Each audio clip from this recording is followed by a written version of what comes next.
Hello. Don't scream like you're the freaking host or something. Sorry. Just kidding. I'll stand down. On monthly roundups, we are co-hosts. How about that? I like it. You like that? Yeah. Why are you I accept whispering, this. bro? You're accepting your fate? Yes. Good afternoon, everybody. Welcome back to another episode of Janine Between the Lines, Literature and Lifestyle. Not for business, but for leisure. And pleasure. And pleasure. And the measure of a woman. Here we go.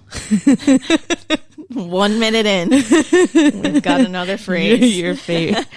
That's why people come back, you know? Yeah. I know Christine's going to look forward to that one. Oh my God. She's going to love it. I hope she does. Oh, she will. Just back for another episode. I advertised that I was back in the game, and I actually was planning on recording another episode maybe like a week ago or so.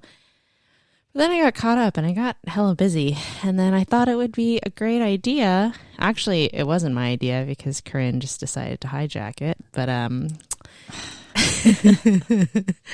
just kidding. It was her fault. But we're actually we're kicking back. We just came from our first book club meeting for the Lone Pine Book Club, and it was, if I may say, chef's actual kiss. Salt Bay. It was a success. An absolute success. I'm so proud of us. Corrine, Shelby, and I really took time to organize what we hoped was a good time for all our members. And Corrine, thoughts? What do you think? I thought Let's it was debrief. great. Yeah, let's debrief. I thought it was a lot of fun. And I think everyone had a lot of fun too. I think it's only going to get bigger from here. That's what she said. My God. But I liked it a lot. I liked that we had stations, which was Shelby's idea. And I think it worked out really well because sometimes when you have a big group and everyone's talking, not everyone gets to put in their 2 cents. And sometimes by the time they're able to put in their 2 cents, the topic's changed or we've moved on from that. Yes. So I think it was really nice having those breakout groups and giving everyone a chance to just get to know each other. Organized queen. I'm glad I had someone running that. And the members, from what I hear, they were super appreciative of that organization too. It's funny, maybe we'll shout out all the members that we talked to. But our new friend Emily, she was talking about how she was in a book club too. And something that they had trouble with was like, doing it in bigger groups and what you just said, like not being able to put their 2 cents in, or like even they were commending us on our process. Like even though we like one member picks like the books that are potentially going to be that book of the month, since we're doing a vote, it's still, everyone is still involved in like what we're going to be reading that month, because like commitment and dedication to the book that one person picked was like low for their past book club. So I think we really curated something that's freaking awesome, and we're going to grow a lot. Yes. I'm excited to see where it goes. I think it has a life of its own now. I know. It's kind of like baffling because can we like timeline? When did we start? January? I think so. I'd have to look at like our first post. Yeah. I want to say we started 2023. We made the group in January. First book started in February. We started reading Addie in February. And since then, I feel like we've grown a lot already. And we're just literally still a fetus book club. Yeah, and Fable gave a shout out. Fable gave us shout outs. And, I was talking to another member as well. It's just, I don't know if it's a main thing, but all the places that we've reached out to and kind of have been in communication with in terms of like where we want to have new meetings and stuff, like everyone is so accommodating. Yeah. And there's just so much potential, like with working with other people and businesses and stuff like that. And it's a lot it's a lot bigger than I thought it was going to be. That's what she said. And with like the shout outs and big thank yous to Bat Cove Books for posting and reposting our stuff, because we got a lot of new members because of their support, and especially a lot of new members because of Fable and that email that got sent out. Yeah, we're up to 85 dude, now. we got checked. We just got an influx of like 12 from that, like the publicity of that. I was so excited. And I think we're almost up to 20 from the email. Oh yeah. God, it's almost like unfathomable, because from what was just like us reading on weekends to this, where we have this many people following along, it's just awesome. It is. And I love it so much. I think we had a great first meeting, a lot of great feedback and things to take into the next meeting, and just a lot of fun. I think the appeal of a book club for anyone who either wants to join a book club, join ours, but also if you want to start it, I think a standing fact for those that are like looking for it, like what I realized is that everyone who's joined or wants to join or wants to come to a meeting is there's a universal sense of community that people want to feel. That is what we talked about on one of the last pod episodes. Yeah. Remember we were talking about like what's the incentive to join a book club? Yeah. And I mentioned community. It felt so good. Like I'm still kind of reeling. It was so nice to have, and it's nerve-wracking too, because like finding things in common and making friends, like, and finding a group that you want to like be with and spend time with for fun, like as an adult, that's not like the easiest thing in the world, at our age and older. And I feel like books are something that really does just bring people together. And even if you don't have like 20,000 things in common with the person next to you and stuff, the universal thing, like you both read that book and you can connect like on that level at the very least. And it's a fun way to, have an activity to do outside of the house. And you don't even have to be a super avid reader. You don't have to be someone who reads like 71 books a year like I did last year. I mean, there was someone in the book club that was like, oh, like I only read like maybe 12 a year. Yeah, exactly. And you can just pick up wherever you want to, whatever book sounds interesting. We're pretty nonchalant about it. I will say, I think like our member population, and I think that's what makes it even cooler though, is that we've got a good, like pretty much maybe 65% or more like avid readers from what it looks like. They're all a lot of bookies, like a lot of bookstagrammers and things like that. Not to intimidate anyone, but still like it makes for even greater conversation and greater interactions in the book club just as a whole. So I'm just so proud. I'm proud of all of us. And there's so much more to come. So many more exciting things that we can expand on. And speaking of, let's just talk about it, because since we were kind of group leaders, we didn't get to talk to each other, really. We didn't. But that's okay. Because we talk individually and stuff like that, and we're like providing an experience. But okay, so Addie, what rating did you leave on Fable when you reread it the second time? Yeah. When I read it the first time, gave it a 5. And that was on Goodreads. And then I read it a second time, and it was still, for me, just as good. But maybe, it's like any book. When you read it a second time, it's like, I mean, it's still magical, but it's not, you don't get that initial feeling. People always talk about like books that I would like sell my soul to just read again for the first time. Yes. I gave it a 5. I still really love that book. And when we talked about our favorite books of 2023, that was up there. I mean, I still really, 2022. Yes. I still really love Addie LaRue. I think I gave it a 4.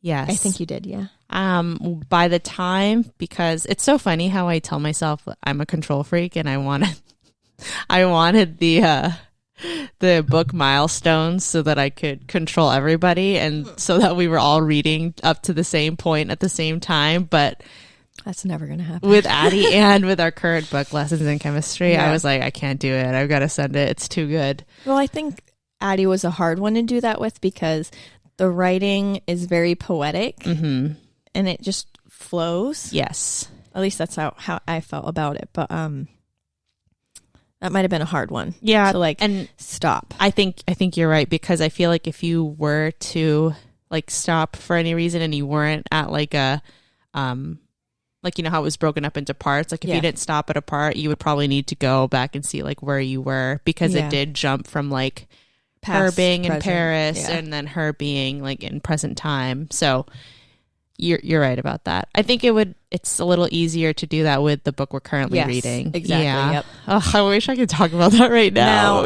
I will say we don't have to talk about that one, but the one thing I will say is with that one, I finished it very quickly, and I couldn't do the milestones because that was one of the books that like I fell right into, and I just had to get to the end. I forced myself to slow down. I couldn't do it. Sorry. I forced myself, and then I like sent it after that. You finished it, right? I did finish it. Yeah. Ugh. But I told myself that more to come on that one. Yes, that will be at the next roundup. Yes. But for Addie, I rated it a 4. No, did I do 4 or 4.5? I think what happened was I finished it maybe a week before the like the conclusion of the book club like milestone, like where the finish line was. So I had about like a week and a half to marinate.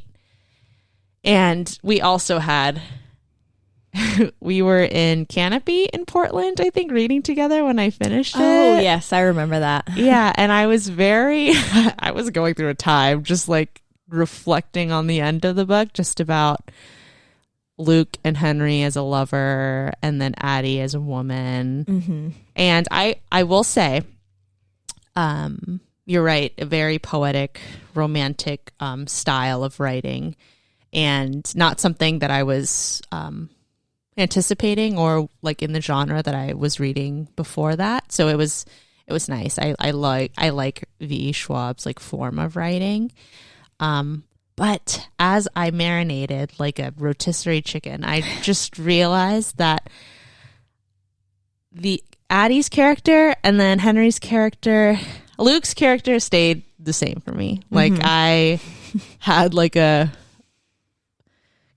don't love him, but I like, you know, he's like the dark, broody, like I was attracted to him, I'd say, like throughout the whole book. And like someone being dark and evil and lustful and like is like kind of not skeevy, but like he's going after what he wants. Yeah, skeevy's not the right word, but like the way he was described as, you know, he's like an ever-present powerful being. Like I felt that, and that didn't change at all. No, I didn't. I felt my love for Henry and for Addie dwindle down as the book I didn't like Henry. I'm sorry. Why? Tell me why. He was pathetic. I didn't like him. This is divisive, and I'm sorry. Yeah, but, do it. As someone who rated it a 5, I think that's a helpful thing. Like you can, and I read it twice, and I had a lot of the same thoughts, and like we kind of touched on this during the book club. CJ too. We both agreed. I just don't like Henry. For me, it was very like reading his POV. I thought a lot of the writing was very poetic with his point of view. Yeah. I just felt like he never did anything to help his situation. Yep. It was very victim mentality, like, oh, poor me, like, oh, my life, horrible. And that part where Addie was gone for a week when she was trying to compromise with Luke, and have like a bargain over Henry's deal, and she unknowingly was gone for a week. And she went back to Henry's apartment, and it's like trashed, and he was like super depressed. I felt like he hung up in the beginning a lot of his self-worth on other people. Yes. And then he meets Addie, and she's like this bright light in his life. And then he hangs up all of his self-worth on Addie. Does he ever do anything for himself? The second she's gone, his life is a mess. And that makes me wonder at the end, what happened to Henry? How was his life? Right? After she kind of just like suddenly left. She told him right then and there, I'm sorry. Like, you'll be fine. Your curse, it's ended. You're going to go on and live. But I'm leaving. Peace. And then she was like that meme where the guy just like, becomes invisible. Oh, yeah. And it had me wondering. I'm like, well, what happened to him? Like, well, that's it. Yeah. Yeah. He had no coping mechanisms. Yeah. I am so sorry. Like, I just couldn't stand him because it was very like, poor me, oh me. Yeah. Like, I'm not going to think anything positive about myself. I'm not even going to try. I'm just going to be extremely dependent upon another person. Yeah. Yeah. I was shocked about that because when he was painted in the beginning and when he was introduced, I was all because I was telling my group, when I think of my like literary loves, like the men that I swoon over, like his descriptors. No. Really? For me, it's For me, yes. Luke. Oh, you. Come on, like A Court of Thorns and Roses. Yes, Reese, I know. Very Luke. I know, but I like the dark bad boy. I know, and I there is a part of me that likes that too. But when I think of like a romance novel, actually, I say that, but okay, I guess we're just talking in the perspective of Addie. But when he was described, I was so excited that he, that he was, he was going to be part of the story. But as time went on, and because of, like you said, that victim mentality and his inability to help himself, and even freaking, oh, that's a hot topic too, but like, was he worth it? Was he worth Addie's sacrifice? Someone brought it up too. Do you think that Addie was just in denial and she finally gave in to what she really wanted, was like to have in a way Luke? Yeah. I felt like she is a frustrating character in a way. Yeah. Inspiring, but also frustrating because I think she's like very resilient, and it's easy to say like, oh, I'd be able to make the most of that curse or live that life. But like she did it for 300 years. And I feel like there were a lot of factors in the curse that would like beat someone down. Yeah. Like, come on. Yeah. It's a pretty depressing life. But I found her to be kind of frustrating because she doesn't fully let the reader in on how she feels about like Henry or Luke or just anything really in general. I feel like with the book we're reading now, the main character is better about that. Yes. But with Addie, you're not fully filled in on how she feels about things. I agree. So it was hard for me to tell like, oh, it was Henry worth it? Yep. I feel like because of that lack of like letting the reader in fully, everyone's going to interpret things differently. Yeah. Because there's not a lot of transparency there. So the way that I interpret it is, I agree. I think that Addie truly has feelings for Luke. Yes. But maybe she's in denial of that or doesn't want to fully accept that. And I don't know if she ever really felt anything for Henry. I think it was just convenience. Their curses just kind of fit together. That is very true. But on the flip side of that, well, to elaborate on that, you're right. There was no like honest reader clarity on how exactly the emotions were for each men, like Henry and Luke. And maybe that was the author's purpose. Like she wanted things to be left up to interpretation. Right.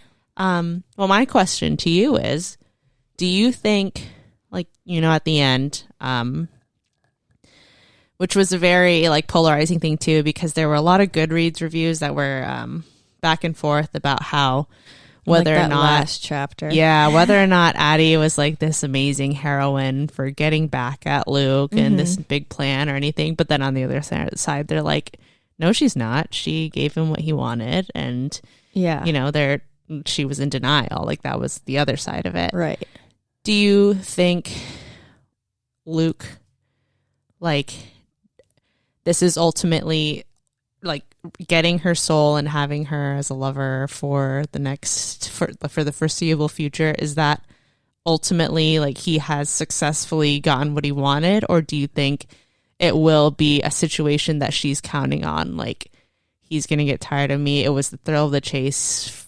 Like, he wanted my soul, but he doesn't want me as much as you think he does. No, I think, it's kind of proven in the book, especially the part with Addie and Henry just meeting and being able to have a relationship. Like, she does a lot of things to spite him. Like, oh, I'm going to do this. It's going to make him upset. Or I'm like thwarting his plans. I'm finding cracks in the curse. And she thought, oh, like, Henry and I being together, Luke's not going to know about that. Like, he didn't count on this happening. And he's like, oh yeah, I orchestrated that. Like, like it was revealed. He's like, of course. Like, I knew about that. I keep tabs on everyone. I feel like he is always 10 steps ahead of Addie. Yeah.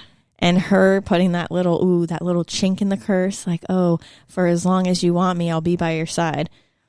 At that point, I was like, girl, come on. Yeah. Have you not noticed, like, he's always 10 steps ahead of you? Like, I don't think that's going to happen. No, not at all. Now that you say that, I agree with that. Like, oh my God, yeah, I never even thought of it that way. And reading the chapter, when they threw in during the last like third of the book, the details about Addie and Luke's relationship and their time together in New Orleans, I felt like, reading that part where he offered to change her curse, and he's like, you just need to yield. And then she got like, oh my God, this was all just a big ploy. Like, this is you just, trying to win the game between us, whatever. And it talked about, the color of his eyes changed. And I think he was like truly hurt. Yeah. Like, I think he really did have feelings for her. And she didn't like that because she's like, I know you're not a human. You're like this thing. I mean, she wasn't human either. Yeah. I mean, you're 300 plus years old. You're not really human anymore. Yep. You're not bound to those same laws. Yeah. That's frustrating too. Yeah. Like, the way that she viewed herself. Like, sorry, lady, you're not exactly the same. Like, as in each time period. Like, especially like around Henry's friends and all that kind of stuff. You're not of that same makeup, and it's not ever going to be the same between you and whatever, generational people that are there. So, and then to, throw it in Luke's face to be like, you're just a thing. You're not. Yeah. So I definitely think that did hurt him.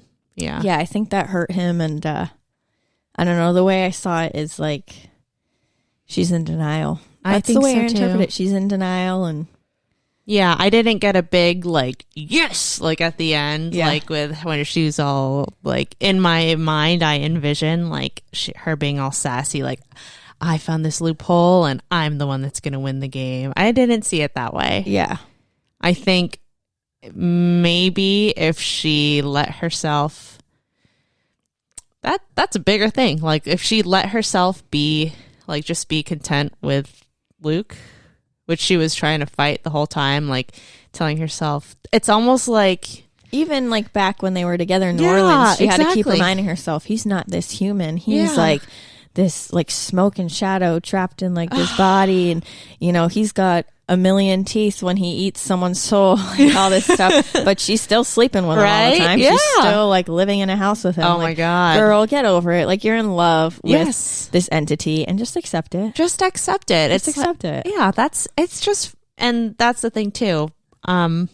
She should have just, if I were 300 something years old, I'm going to let myself enjoy the little things. Yeah.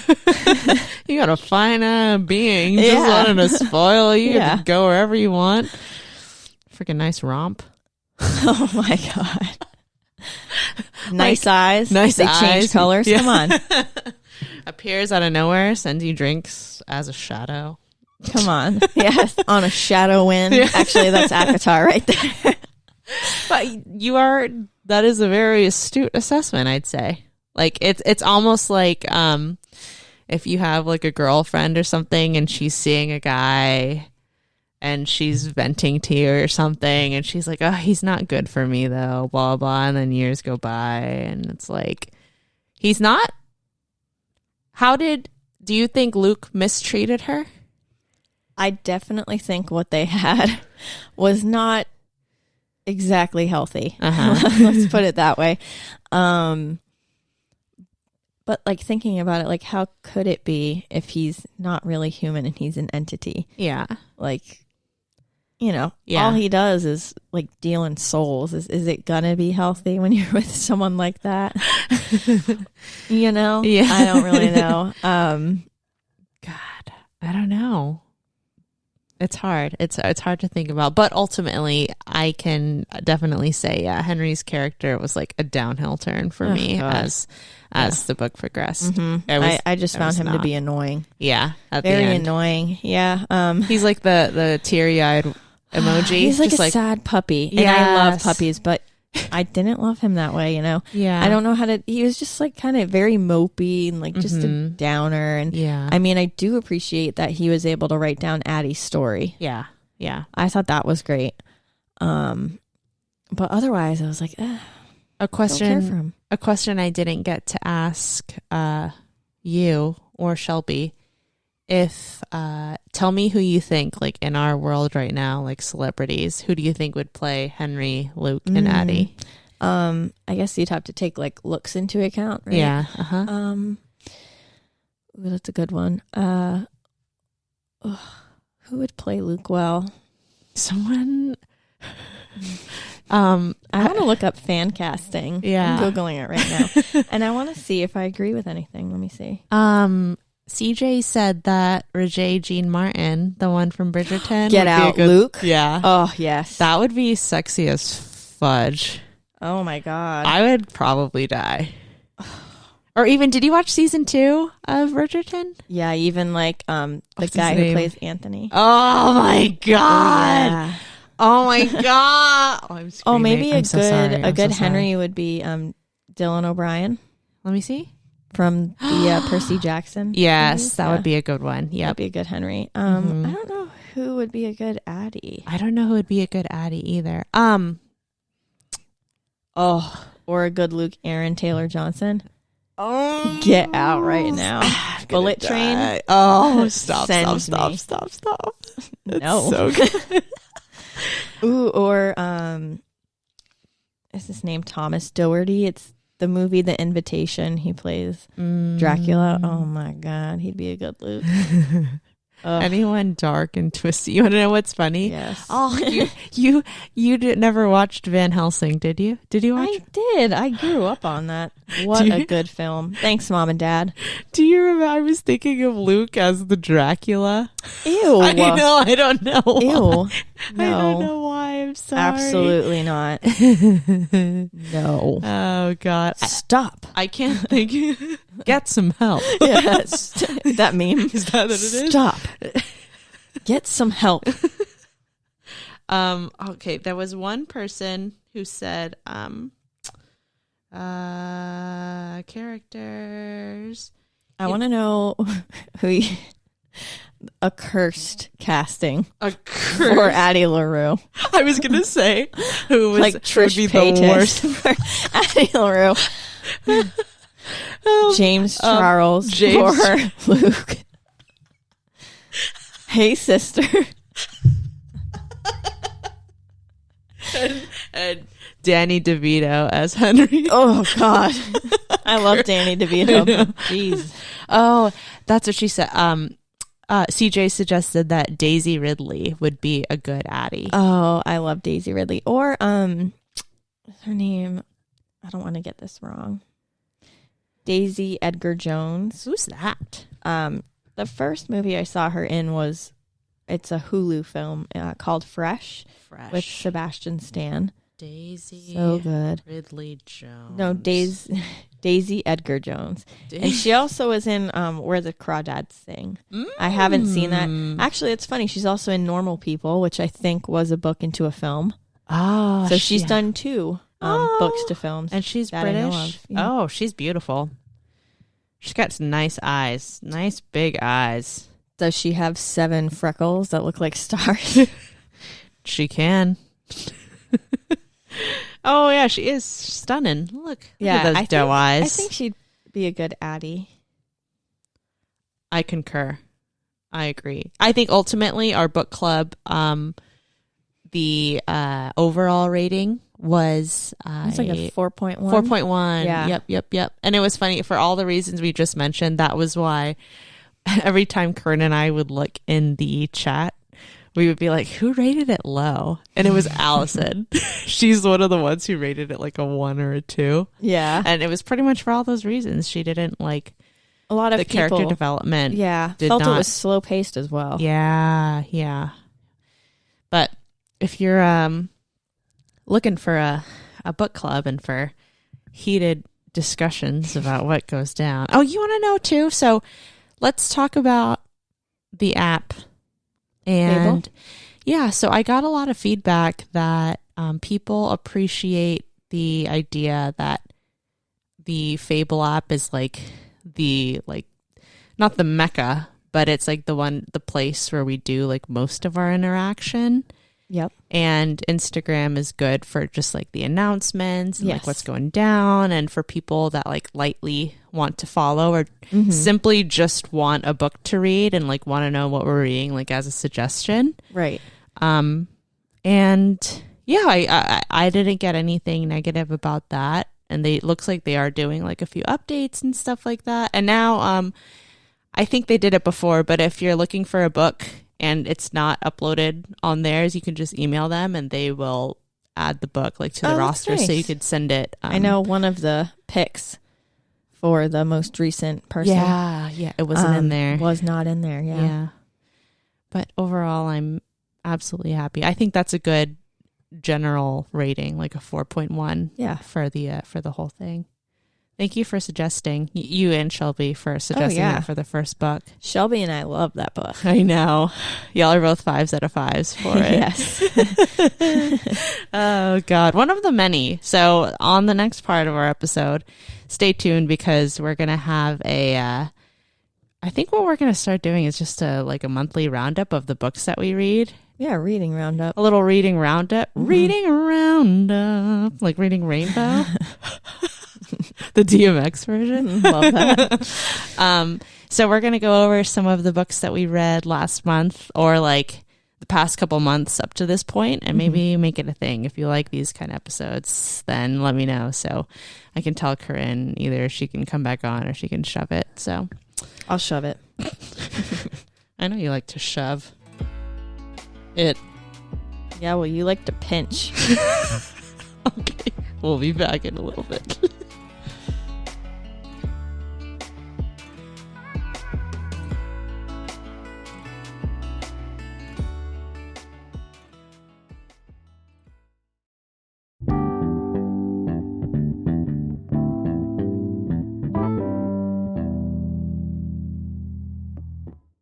Maybe later. And we're back. We are back. We went to El Corazon. Oh, I got leftovers waiting. It was good. You stacked yours. You freaking howled it. Free freaking chowed down. I did. No leftovers needed. No.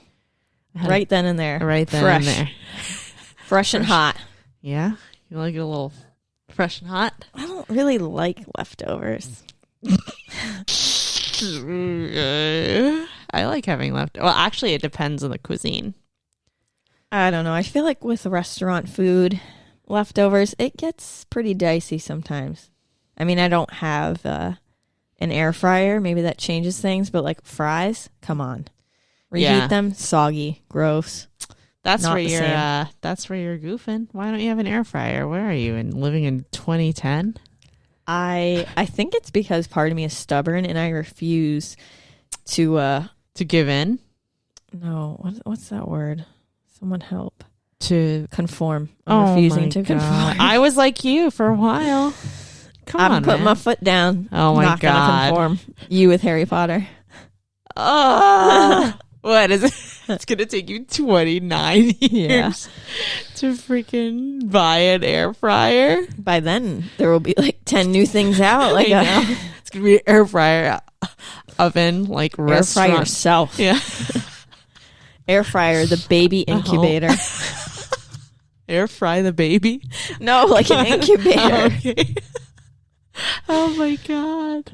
Oh, like you can grow a baby outside of your body like that. That would be nice. Maybe. Or is that like just the end of mankind as we know it? iRobot. Is always gonna happen? It's just gonna be a bunch of air fryer born incubator babies, like with screws and like Ooh. brains that are made out of like scientific I'm equations. Scared. I'm scared. We should write a book. Eddie, speaking of books. Okay, officially we're beginning our book club roundup. So, are you going to tell them all the books you read up to this point? Or just last month? Just last month. Okay. If I did all of them, it would be like 14. Okay. So I'll, February. Okay. I read 7 books. All right. Throw them at me. All right. And this is actually in order. I went on Goodreads because I couldn't quite remember everything. Okay. The first book for February I read was Legends and Lattes by Travis Baldree. Okay. That was really good. I liked it. Mm-hmm. Short synopsis, it was like, if you are a fan of fantasy, cozy, Dungeons and Dragons, it was one of those like, what happens after your characters like win a Dungeons and Dragons, Dungeons and Dragons, battle for the gods. Help me, help me, Father, help, boy, my boy. Father, help! Oh, what is happening to me? Oh God, I'll have to share that meme so they know. So, Legends and Lattes is like, what happens when your Dungeons and Dragons character puts down their sword and retires? Okay, really cute. And then on audio, I was listening to Rock, Paper, Scissors by Alice Feeney. It's like a suspenseful crime thriller that I saw on Goodreads from a lot of friends I have on there. Mm-hmm. And we talked about how I struggle with audio sometimes, but that one was like a 4 stars for me. They did give like several different point of views, which is, it gets a little hard on audio. It's easier when you're reading it. Okay. And then the worst book of the month that I read, or listened to rather, this was also on audio, was called Something Wilder by Christina Lauren. You are laughing over there. I see your face. Because with those authors, I just feel like they're so overrated. Like almost kind of Colleen Hoover-like. Really? Yeah, I just feel like I hear so much about it. It's like the air fryer. I don't want to. But I listened to it and that was a 2 out of 5 for me. I was literally like audibly groaning, screaming, kicking, crying. Throwing I up. had to finish it because I just had to She finish doesn't it. DNF. I can't DNF. And it was bad. Oh. It was something terrible. Okay, for an audiobook, do you think that the voices that they cast made a difference? Or no? No, those were actually like pretty bearable voices. Okay. Okay. It was like the premise of the story. It was like how unrealistic it was. And I know it's a fiction, but it's not a fantasy. Yeah. It's like a fiction grounded in reality. Yeah. And that was just a no for me. I mean, it was pretty freaking terrible. Okay. Okay. I don't think there was anything redeeming about that book at all. And then Addie LaRue, of course, which we talked about. And then I read A Court of Frost and Starlight. That is the 4th book in the Court of Thorns and Roses series. It was a cute little novella. I guess it's just like a bridge between Wings and Ruin and Silver Flames. Yep. And I haven't started Silver Flames yet, so I'm curious to see how it bridged it. But I feel like it's probably one that you could skip. Yeah. Yeah. But I don't like to skip books and series. And then I read Red Queen by Victoria Aveyard. Thank you, Shelby. She lent the first 2 books in the series to me, and I'd been wanting to read that one, and I thought it was pretty good. Yeah. I give it like a 3.5 out of 5. Okay. It's like young adult fantasy. I would say it's like dystopian fantasy elements, like magic. Okay. Pretty good. I liked it, and then I read the second one this month. It was okay. Okay. I heard it gets better, so I'm hanging in there. Okay. And then I ended the month with The Most Fun We Ever Had by Claire Lombardo, and that was my favorite read of the month. Definitely. Who recommended that? You recommended it to me, and it was so good. I really liked it. I don't know if I would have picked it up on my own. Yeah. I really don't. I was influenced by an influencer. I was influenced by you. And I liked it a lot. I found some of the characters to be kind of like irritating and frustrating, but there is development. Yes. And I think that really redeemed those characters for me. There was development. And it was a long one. Like, you look at it, it's like, what, 500 pages? Yeah. It doesn't seem that long. It doesn't. But you look at it and you're like, how am I going to read like 500 to 600 pages about like a fictional family? Yeah. Grounded in reality. Yep. Not a fantasy, but a whole family, everyone's point of view. Yep. Like, what is going to happen in like almost 600 pages that's going to be worth hanging in there? She did. And it was worth it. I loved it. I'm so happy you loved it. What was so funny was that Claire Lombardo, her quote or review rather of Lessons in Chemistry is on the cover. It is. It was such a bridge for me. Yes. And Yes. I just really loved the book, and makes me so happy. Yeah. I brought that book because I was trying to remember when I read it. I read it May of last year, and I'm going to read you what I said about it. And because I don't think I stink because I read so many more books like in between that, so I didn't remember every single part.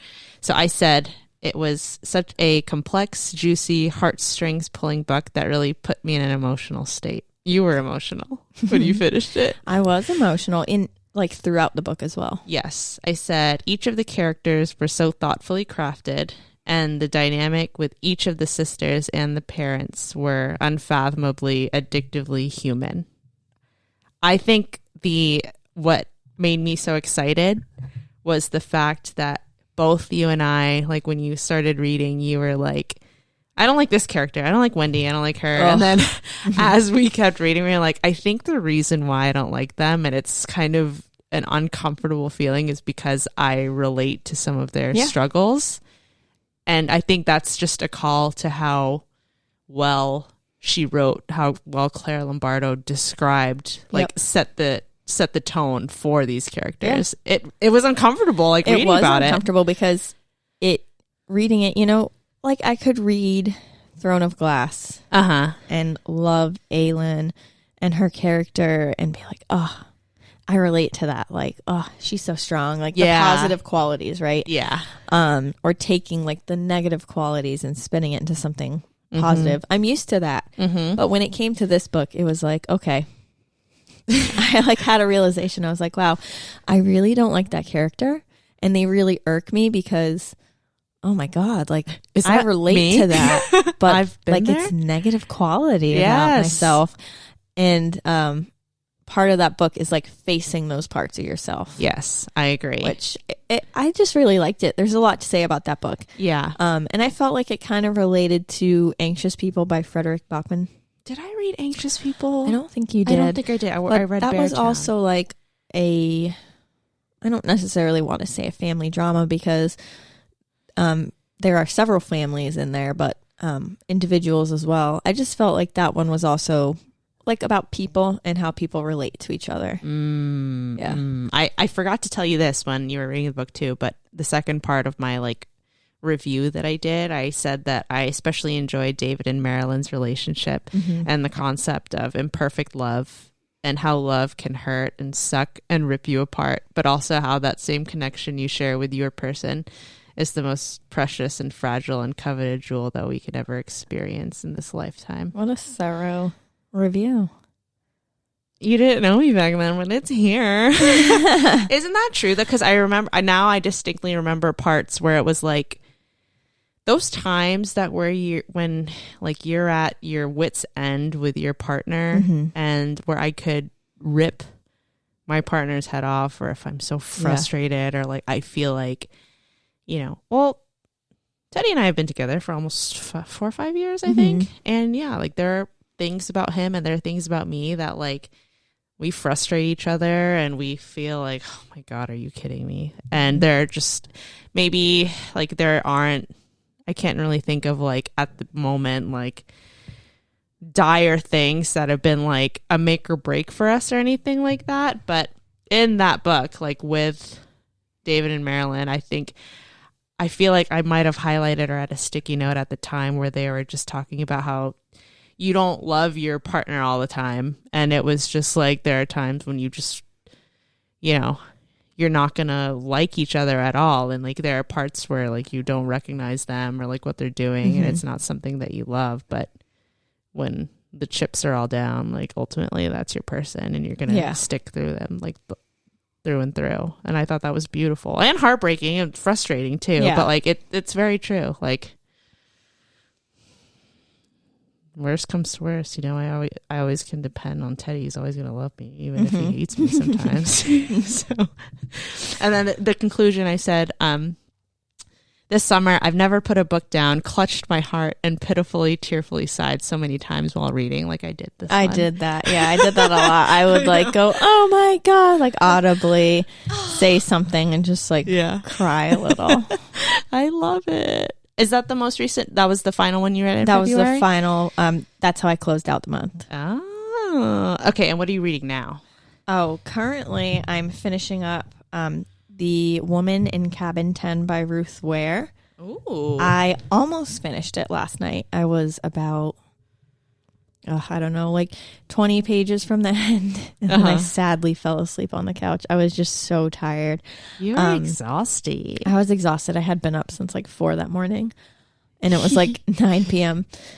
Yeah, so I'm going to finish that one. And then I plan to pick up, what is it called? Your Mother is a Witch and Everyone Knows It. Does that sound right? Yeah. I know you didn't like that one. And I'm interested to see how you like it. I'm curious.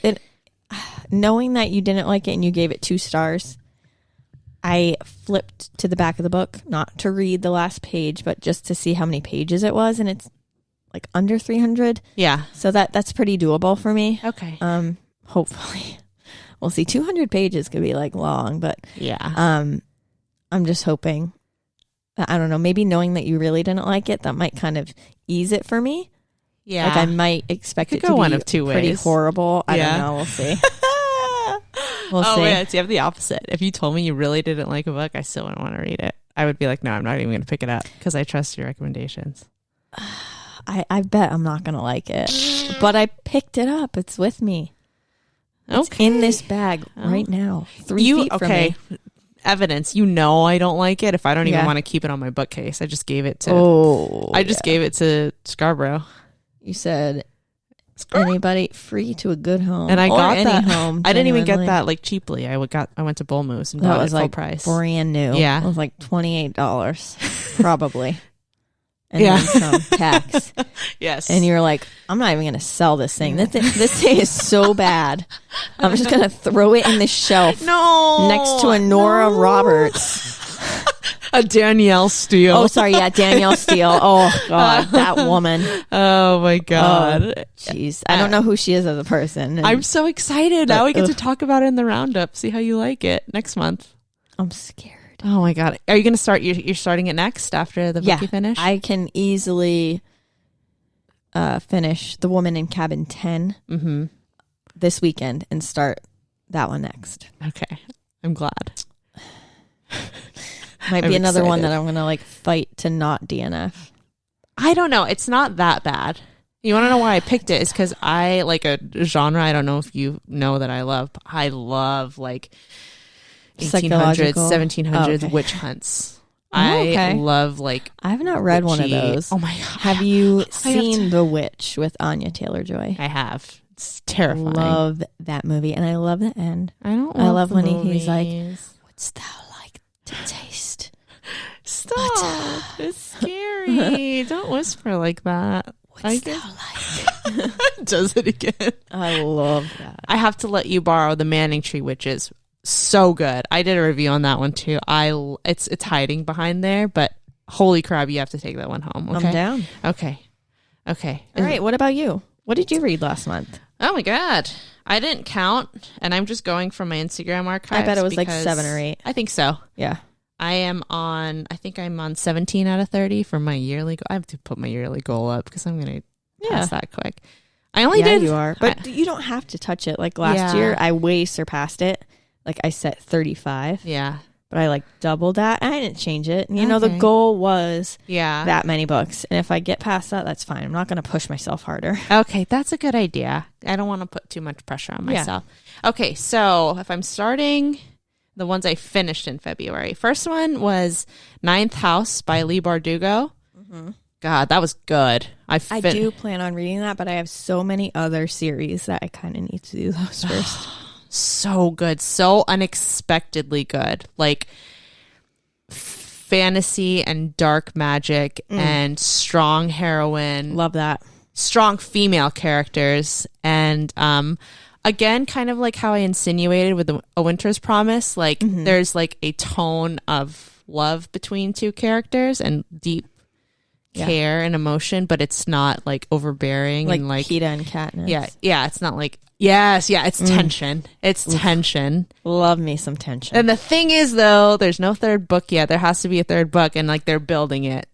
And I'm thinking that it will come out. It's not like one of those series where you're just never gonna get that next book. This is one that I'm 99% sure that she's going to come out with another one. So that one I rated a 4.2 out of 5. Well, I mean, it's getting so much traction just like everywhere, and then Book Talk too. Yeah. With that kind of traction, I feel like you would definitely get your next book. Yeah. And got raving reviews from a bunch of notable authors. Stephen King loved it. Stephen King loved it? Mm-hmm. He wrote a review on both of them. Why didn't you say that sooner? I don't know. You better finish the ones on your TBR because Christine's going to grab it if you don't hurry up. That's okay. She's a quick reader. I know, she is a quick reader. We love you, Den Mama. We love you, Den Mama. Next one was The People We Keep by Allison Larkin. It was a refreshing break, almost like a coming of age book. Yeah. I rated it a 4 out of 5. It was I've heard a lot about that. Yeah, it was heartbreaking. There are notes of trauma and then abuse and growing up in a rough home, but triumphant for sure. The next two came from our Scarborough bookshelf. How to Walk Away was by Catherine Senner. Oh my God, it was really good. It's a woman who got she was engaged. She got in a terrible accident where she was flying with her fiance and she ended up becoming a paraplegic. She then is left by said fiance and goes into kind of the struggles of dealing with her family, and then finds love later on. Don't spoil it. Does she find love? You always backpedal. I know. You're backpedaling, face and there's no blank, and you smile, and you're like, "There's no." Or do they? There's no backpedal. I'm still going forward, but I'm trying to backpedal. I'm sorry. That's okay. She finds love. Great. Okay. So then finals, because I keep forgetting that you might want to read them too. Okay. The worst listeners. I know. I'm sorry. Okay, you still should read it. God. You still should read everything that I'm saying. Okay. The Slow Regard of Silent Things by Patrick Rothfuss. Oh, you struggled with that one. All right. I'm going to say there's a tie between the two worst books. Okay. I know you gave this one. I saw your review. It was like a 1 or 2 out of 5. I gave it a 2.5, and I haven't heard any good things about it. I only gave the 0.5 just be out of respect for Patrick Rothfuss and pity. Yeah, and I read the prologue. No, epilogue as after, right? Epilogue. Yes. And he was being extremely vulnerable about his producer he didn't even want to publish this. He was nobody's gonna like it, no one's gonna love it. I get that. Do we even want to send this out? And everyone who he consulted with was like, yeah, this is really odd. I don't know how I feel about this. But for some reason it makes sense for the character. So I guess it's one of those. Like, I wonder if it was a contractual obligation. I don't know. I don't know. We would, and I haven't read any of the series, so I can't really attest to the story. But that's kind of bizarre. It added no value. That's really bizarre. And I'm sad because I loved her character. Like it's from this this minor character's point of view. She's not minor, but she's like a key character, but like it's not like a side character. Yes. And I will say weirdly it makes sense. The way it was written kind of like if I were to get a peek into her mind, this is what it would look like. Yeah. But it was so hard to follow. It was like, and there were beautiful illustrations and stuff, but I could not for a second make sense of after every chapter, pure confusion. Like, oh, I don't like what did that have to do with the next? Doggone it. I wish I loved it more. But that's tied for a book that I'm going to mention later. All Is Not Forgotten by Wendy Walker. Jesus, what I said. This one was so heavy. I had a rock in my stomach almost the whole time while reading it, but I couldn't put it down once I started. Sobering, upsetting, traumatic, also trigger warning. There's some abuse there too, and I think the rape scenes and everything, but it was pretty amazingly written. Didn't like the ending, but it just made me so uncomfortable, so I had to kick it down a couple stars. So 3.5 to 4. Okay. And I will say, I think it was just a situational thing too, because I was reading like a bunch of I just finished How to Walk Away. I spoiled it already, but it had a pretty okay ending, and I was in a good romantic reading mood, and then I read this, and I was like, oh Jesus Christ, that just. Ouch and owie, my soul hurts. Yeah. It was hard to read. It has a good twist at the end, but that Jesus Christ. Be one of those that kind of like a movie, after you watch a really dark movie or you read a really dark book, you're like, I need to watch Disney or something. Exactly. And, I mean, Disney's not always happy, but you're like, I need something light and uplifting because, oh my God. That's exactly. So don't go into this book until you're emotionally ready. Yeah. Or if with some books, you really do have to be ready to be in that kind of headspace. Yes. I agree. That's one of the ones. I recommend that one. If your thing is suspense and whodunit-ish and investigative, mystery, that's a great one. Just be ready. It makes me a little bit sick. Ugh, move on, please. I know. I hope the next read was lighter. Wait, okay, so we finished Addie, and then your favorite, Christina Lauren. All right, go ahead. Love and Other Words. Okay, I was influenced. Book Talk, Bookstagram, all these highlighted quotes from here. Jesus Christ. I finished it. I've started it February 19th at 4 p.m. and I finished it on February 20th at 3 a.m. Oh my God. Mama. How, 12 hours. Not even. Less than 11 hours. I told myself I was going to go to sleep and I could not stop flipping through it. I had it on an ebook and I was like, I can't sleep. Right. Maybe it is good. Okay. Maybe it is good. I'm not going to poo-poo it, but... I will say, if she has a bad rep, this is one. Two women. I keep forgetting. If they have a bad rep or if they're sensationalized, I will say I'm glad I chose this one to read. That's worth it. Yeah.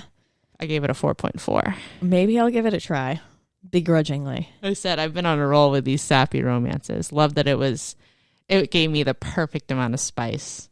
Rare occurrence, but part of me wishes that this is a movie. I never wish anything is a movie. If they casted this well, that would be a classic. Be careful what you wish for. Okay. I'm scared. I'm scared now. I said it, and now I'm scared.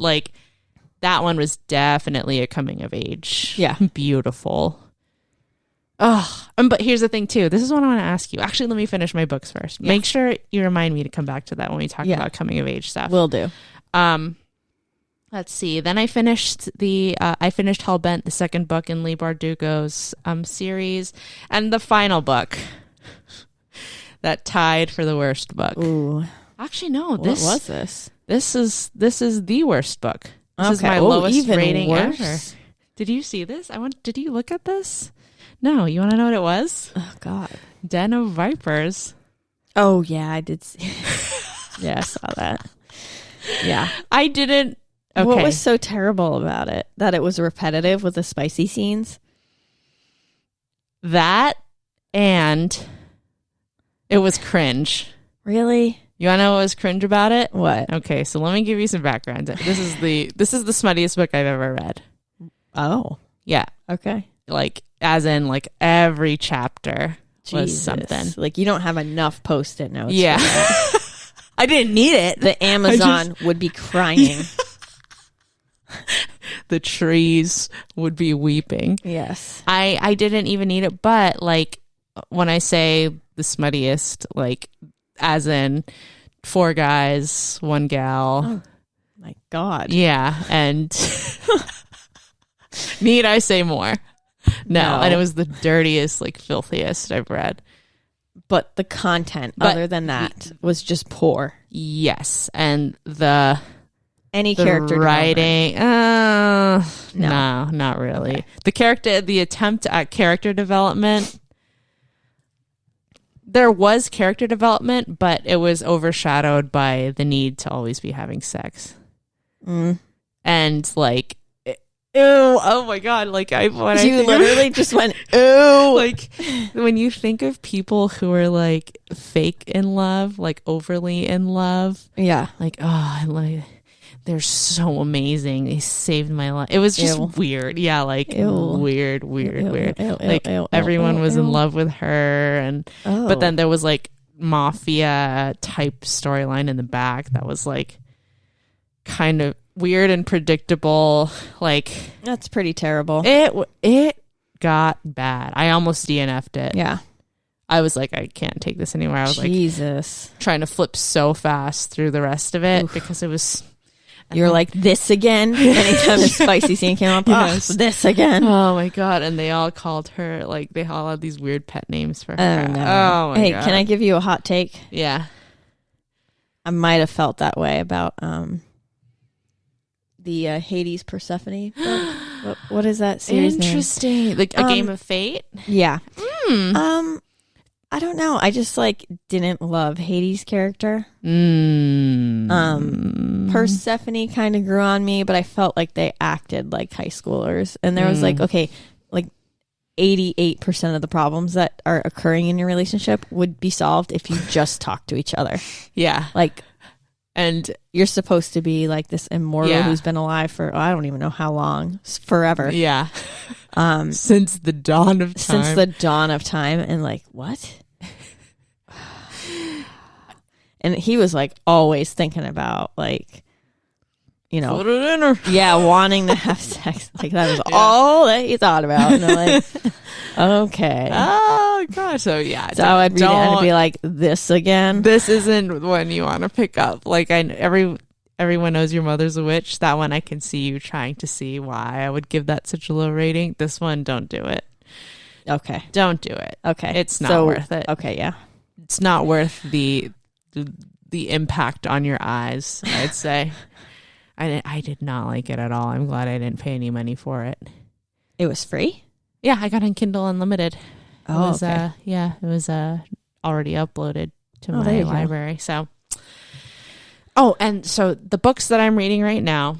Yes. I am other than our book club pick, which I already finished, Lessons in Chemistry by Bonnie Garmis. I am in a nostalgic mood. I know what you're going to say.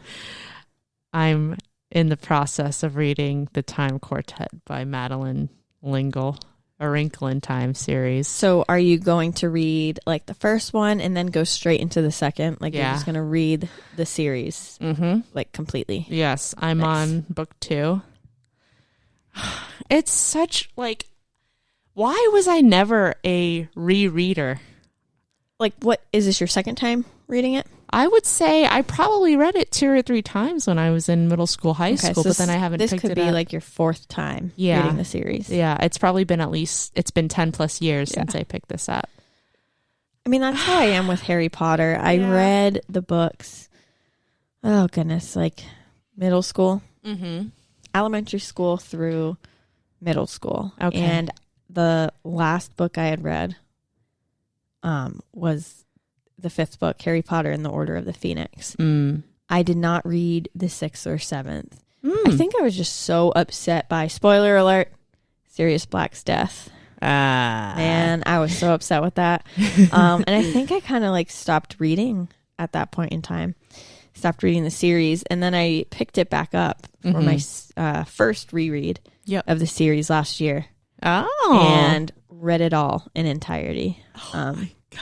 And it's just so nice to like reread books that you read when you were younger, like you're doing now. Yeah. I know one of the next series I want to reread. Well, there's 2. The Hunger Games. Yep. Gotta reread that. I think I want to reread that too. Yeah, I want to reread that and also read the prequel, if you will, of Songbirds and Snakes about President Snow. And then I also want to reread, this is such like trash, but I love it, the House of Night series by, is it PC Cast? Yeah, dude, I think that's a mother-daughter writing duo. Is it? I think so, but don't quote me on that. Okay.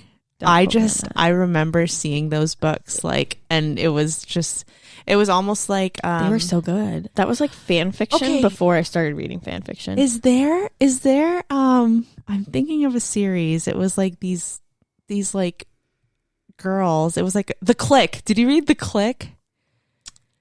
No. Oh my, I would never reread The Click. I'm not saying that I'm going to reread The Click, but it was like high school like girls, like, oh my God. About. Yeah, I could see the cover. It's like plaid. Oh, we need to talk about books we read when we were younger. Yeah. That would be such a good episode. Like, we need to talk about that. So looking at The Click, yes. I am currently, I'm Googling. Okay. I guess there was a movie? I think there was a movie. Yeah. No, I know. Yeah, I see. Did you read the PLL? Book covers? Pretty Little Liars? No. I didn't either. No. I don't think I read The Click, or I might have read 1 or 2 of the books. Yeah. I one of my friends, Alexandra, in 7th grade, she was obsessed with The Click. And that was probably one of the first series that I read too that got me into like lovey, like romancy, like definitely inappropriate for the age that I was reading. Yeah, that's how I felt about the Crank series. Oh, really? By, what is the author's name? Can't believe I can't even remember right now. Oh, God. Yeah, the Crank series. Isn't that like there's drug abuse and stuff in it? Yeah, there's drug abuse. How old are the characters? That's actually a good question. I think like middle or high school. Ellen Hopkins. Now, Ellen Hopkins wrote a lot of books. Burned, Impulse, so many. And I read at least 2 or 3 of her books. And a lot of them were just about like trauma, drug abuse, teen pregnancy. I was reading those in like middle school. Oh my God. And they were even at the library too. Oh my God. And I really like those books, and I have wanted to reread them. Yeah.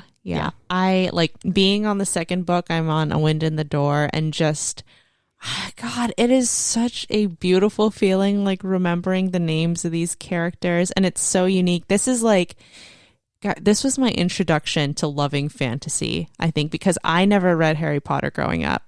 And this will be my first time reading Harry Potter when I start it. So good. And it's just so like scientific and fantastical. There's even like dystopian like notes in A Wrinkle in Time. It just depends which book you're on. Like right now there's mention of like the makeup of someone's genetics, like how mitochondria like affects, it's making somebody sick. And then there's also presence of demons and dragons across galaxies, and how they plan on like fighting like this evil that's, you know, taking over the world. And it's just so cute remembering too like how encapsulated I was by this, and it makes me it's nostalgic. It's nostalgic, and it brings me back to why like I love fantasy now. And like these are these are truly my roots. Yeah, that was probably your fantasy route. It was. What was it? Was yours Harry Potter? Harry or was there Potter. Something? Yeah, I think Harry Potter. And there are some others I'm forgetting there, but there was a book Aragon called. No, I never read that. I'm putting that on my reread. Maybe Jordan will read that with us. Aquamarine by Alice Hoffman. Tell me you've seen the movie with. I think I've seen the movie. JoJo, Emma Roberts, and what's her name? Sarah. I have to have seen the movie. That was. Oh, I love that book. Oh my God. Such a good book. I'm so stoked to keep reading. I will probably finish reading. I will finish reading the Time Quartet series before, maybe in like a week or so, probably. It's flying through because I'm like remembering and reading it so fast. It's just divine.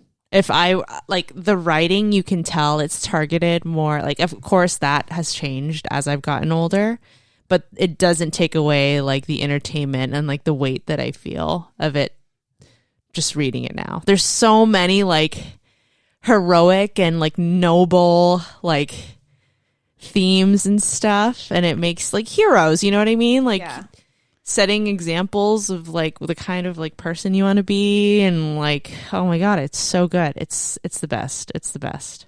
I love it. I'm currently Googling early 2000s books. Trying to like jog my memory, you know, like what else did I read?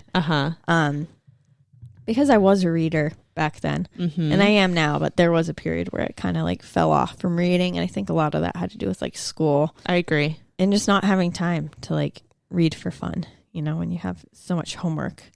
I'm just trying to find it, but I did read. It does suck. I did read a lot. Oh, I read Boxcar Kids. Tell me you read. I read the some, Boxcar not all Kids of them. series. Not all of them. I didn't read all of them, but I read them.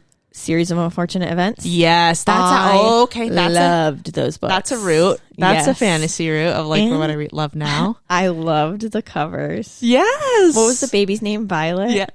No, Violet wasn't the baby. Was that the? That was the older sister. Yeah. Sister. Okay. You know who would bite things? You. Sharp teeth. It was so good. I loved those. God, I'm trying to think of other ones that I used to read. See. Aragon and Eldest for sure. Those were very early. My brothers. Goosebumps. Come on. I owned a ton of Goosebumps. I didn't read a lot of Goosebumps. Oh my gosh. Babysitter's Club? No, I never read that. I think I had a couple. Hatchet? Tell me you read Hatchet. That was like a summer reading book or something. Yeah, it was. Like that. It was good though. I've never read what's the one? Bridge to Terabithia? Oh, I never read or watched. You know what? That's a classic I feel like I want to read. Josh Hutcherson? And you did just buy a classic. You bought the Odyssey. I bought the Odyssey, man. That's pretty awesome. I think you're influencing me to want to read a classic. I bought Vanity Fair a while ago. Man, no. It was hard. Like I didn't have the desire that much to like delve into that one. It was very hard to get through. Another classic that I own is what is it called? Well, I'm gonna look it up because I don't want to get it wrong. Hold on, everyone. Inferno by Dante Alighieri. Oh. Yeah. Did you read Fahrenheit 451? Oh my God, yeah. Did I? Yes. Yes, I did. That was a good one. Wasn't that about burning books? I think so. Yeah. It would be fun to do. That is the truth to this day. Yeah. Thank you, Ray Bradbury. It would be fun to do like a banned books theme. Oh, I have read a lot of banned books. I don't know. Bluest Eye. I've heard good things about that. That one's on Fable. A hard read. Yeah. In the sense that, it was very traumatic. Yeah, yeah. But like I said, sometimes I'm in the mood for that. I want to be absolutely moved. Yeah, there are a lot of banned books that are good. Is To Kill a Mockingbird banned? I don't think so. No? Okay. I think that's studied. One classic that I hear a lot of people have read that I haven't read would be Animal Farm. I read that. I never read that one. I think I read that in school. I did read Lord of the Flies. I think I read that too. Is that the one where they kill the kid? A bunch of like kids. Yeah, surviving. On an island. Yeah, okay. Great Gatsby. I never read The Great Gatsby. Never read The Great Gatsby. That was like my senior year. Come on, old sport. And then we also had to read a Krista Agathy book. I can't remember what it was called. And I completely did not read it and just like made up the assignment. I can't remember what it was called. Agatha Christie book. I said Christie Agatha. When my brother had summer reading books, I would read what he was assigned, and that's how I knew that I was like an effing nerd, and I loved like old timey books because I fell in love. Wuthering Heights was one of my favorite books, like in high school. I've not read that one, and I loved it. Was called Little Women. Oh, that was like my first episode I ever posted. I was just sitting there by myself recording on my phone in Florida, like so nervous. Oh my God, don't even. Oh my God. Yeah, it was so Guys, cringe. Don't go back there. Don't scroll down. It's so bad. It was cute though. I had definite roots. But there was another one called Tess of the D'Urbervilles. What? Oh man, that was a good old English. Deep tracks. Oh, so good. Let me see. Summer reading in books. the 2000s. High school. Here we go. Crank is the first one that comes up.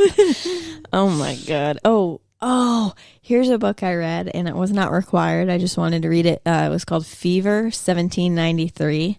Haven't read that. Oh my God. Can you do me a favor? Yeah. Okay, so this is what I want from you. I'm scared. I'm going to give you 2 books. And I want you to put them on your TBR list a little higher. And then you give me one and I will read it sooner. You give me 2, but I give you 1. Well, you can give me 2. Whatever. Okay. I want you to read one, The Manning Tree Witches, because we just talked about witches, but also witches in the same vein. You need to read Year of Wonders by Geraldine Brooks. Never heard of either of those. Oh, they're both so good. They're both so good. I did a whole episode on Year of Wonders. It's so good. Year of Wonders. I'll have to my God, I love that one so. And the reason why I love it is because it's kind of creepy and kind of like The Manning Tree Witches, but it's also written in it gives me like the same writing style as like my old English loves, like Wuthering Heights and stuff. So it might be a little more challenging. I don't think you'd find it challenging though, but it has a great plot and it's moving, to say the least. It's great. I'll have to think about ones to give you. Okay. Did you ever read Of Mice and Men? No. What? I had to read that one. Is that the one you want to give me? Oh, I don't know. I'm going to have to put some thought into that. I will put some thought into that. Okay. Well, put some thought into it. And while you put some thought into it, we're going to go on a baby break again. Let's go. Because Mama has to use the restroom. Toilet. We'll be back in a few.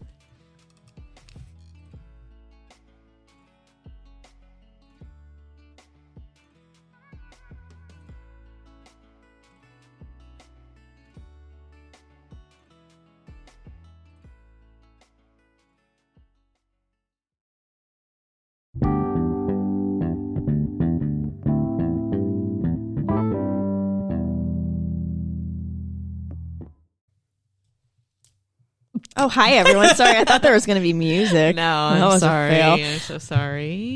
So our next topic, as you heard, is about coming of age. However, I wanted to take a quick segue because I love music. What are you listening to right now? What am I listening to? Yes. Oh, God. You want to know? I'm kind of in a rut. Really? I'm kind of in a rut. You know what I've been doing instead? What? We have so many people who are armchairies, and I've been listening to Armchair Expert. Okay. Yeah, I love that podcast. Okay, the way, looking at your face and the way you went, I thought you were going to say, I hate that. Oh, no. The most recent one I listened to, and I feel like she's going to become a Swift favorite. I haven't watched Wednesday, but Jenna Ortega. Oh, I love her. Oh, my God. I love her. I've loved her since when she was on season 2, I think, of You. Oh yeah, I didn't know that she was in there, but I've been watching a lot of her interviews. I've been watching, or I listened to the Armchair Expert episode with her, and I didn't know she was on that. And she was on Hot Ones too. Oh yeah, Yes. she was like totally unimpressed. I know Pedro Pascal did one. Oh really? I didn't watch that one yet. Yeah. Oh, I love that show. I don't God, I don't have any big music faves at the moment. How about you? Currently, what I'm listening to and really enjoying is Miley Cyrus's latest album, I'm gonna Endless Summer Vacation. It's good. Yeah, is it poppy? What genre would you class it? Like dance. Ooh, dance music. That's like summer 2023, especially River. Huh? Oh yeah. Oh, it's good. So anthems, yeah, for sure. It's a bop. It's a bop. I'm so excited for this upcoming season of our lives. I know. What a fun year. Do you agree? Yes. I have never been like more excited for a spring summer season. Let's go. I just feel like it's going to be really fun. We have a lot of good stuff going right now. We do. Book club. Camping. Beyonce. Get out of here. Why did I forget? All know about how we talked about Renaissance with our first episode together, and now we're going to see it live with the queen herself. We're going to dress like alien superstars. We are. We're going to be alien superstars. Oh my God, I'm going to wear holographic like makeup and highlighter. Get out of here. Oh my God, I'm so I can't. excited. I'm so excited. So excited. Timeless. Absolute. I can't wait. We're gonna get wrecked. I'm like excited. It's going to be a spiritual experience. Papa is going to have to pick us up from the concert. Papa. Help. Papa. Father, help. Yeah, Papa, help. Oh my God, it's going to be good. Oh my gosh. Is that your top Smiley right now? Oh yeah, right now. Yeah, today. Today. Miley is taking the tops. Yeah, I haven't been listening to anything new. Mostly you just should give it a try. Okay, I'll give it a shot. Give it a try. Song suggestion that we should start out with? I mean, I started from the beginning. Oh. I skipped Flowers. What's the one that you showed me earlier? That Jaded. Was Jaded. That's a good one. I listened to it. I was like, I could be convinced to put this on. To preface this, I listened to her single Flowers, the one that's like viral and everyone kind of knows. And that one was like meh, okay for me. That's not what convinced me to listen to the album. But yeah, I gave it a listen and there's some good ones on there. Yeah, but what do these listeners know about what Miley were we singing before? Oh, Hannah Montana. Who know about the Hannah Montana? Who said? And I mean, we grew up with that. I know. And I kind of fell off with, was her album called Bangers? Bangers. Yeah. I did not care for that one. I mean, there were a couple good ones on there. I think like Adore You was good. I love Adore You. I did love Adore You. But a lot of like when she tried to do like hip hop. Yeah. No. No, not for me. Not for me But either. this album's good. While I say that, didn't you show me a song earlier that was an absolute banger too? Oh, have you heard? Oh, the one you told me that I've kind of been like when I'm going to work out is that hype song, Ivy Oddly. Evie Oddly, girl. Evie? Yes. Okay, Evie school Oddly. me then. Sorry. So for reference, I love Drag Race. Yes. I love drag, period. But one of my shows that I really picked up during quarantine was RuPaul's Drag Race. Mm-hmm. And I dove in deep. You were in there. I was in there. And I have a playlist. There's 2 playlists actually that I follow on Spotify. One of the playlists is called, let me pull it up here. Like when I love something, I really dig in. That's what I love about you, though. I investigate. Oh, drag queen music. RuPaul's Drag Race Queens. Mm-hmm. So this playlist is all songs made by the drag queens. Okay. A lot of them, whether they win or not, they'll go on and make albums. And some of it is love it. Really like, I don't know how to describe it. Anyway, some of them are really like bops, like I'ma Go Ham. Yeah. And Hype by Evie Oddly with Vanessa Vanjie Mateo is so good. Love that song. Here, well, you can give like a little sneak peek. Yeah, of give it. a little sneak peek. Okay. I love Vanjie's. This is the vibes. Yeah. I used to do this all the time. When I first started recording, I would play a Spotify song of what I was listening to. No copyright intended, of course. Oh. That's nasty. I'm my 2s and 3s. I'm an odd one. Femme top hung. I was on the way to the gym when you showed me this. I was like, okay. It was good timing. I'm gonna freaking build my booty. Beat Never right there. run late, fresh out of the gate. Early. Let's go. And then another one, I would say, this is one. Are you like are you a Charlie XCX fan? Oh, Vroom Vroom is my favorite song. Have you listened to Vroom Vroom? I don't. Is that newer or older? No. There's a new one she came out with. It's called Yuck. Oh, yuck. That boy so... Oh, I love this song. I love this song. It gives me like disco-y Dua Lipa kind of. Yeah. This is my summer vibe right now. I want to go out and get ready and go out on the town with this. Go.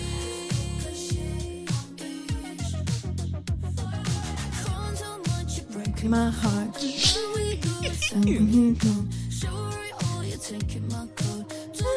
When she was... Yeah. Let's go.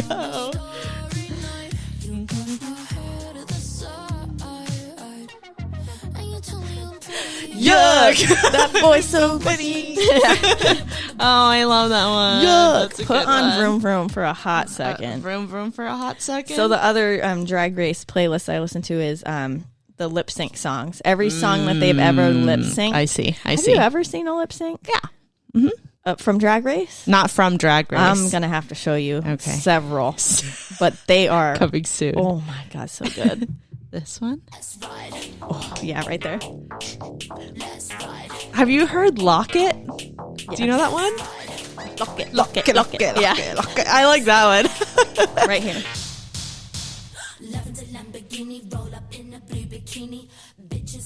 So basically you want to cute and freaky. You want to start a fight or something with this like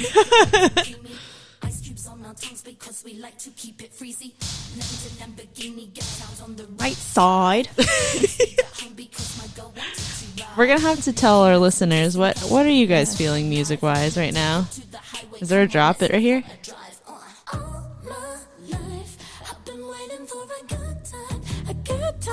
I could hear this. This would be good in the car. Yeah, like, I can tell the bass would be popping.